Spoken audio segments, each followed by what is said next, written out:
ہاں جی، شد والے حرف کو ہلاتے نہیں ہیں، اس حرف کو دباتے ہیں، ٹھیک ہو گیا۔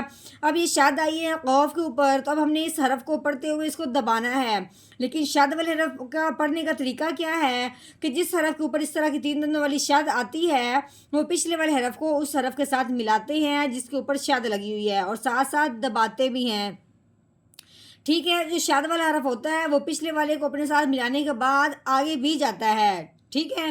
اب ہم نے ہاں کو قوف کے ساتھ ملانا ہے، پھر آگے قوف کو تا کے ساتھ ملانا ہے کیونکہ تا کے اوپر جزم آ گئی ہے، اور جزم والا جو حرف ہوتا ہے وہ بھی پچھلے والے کو اپنے ساتھ ملاتا ہے۔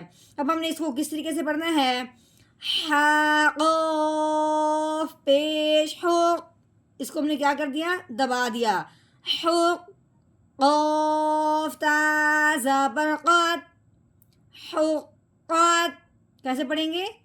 حقات،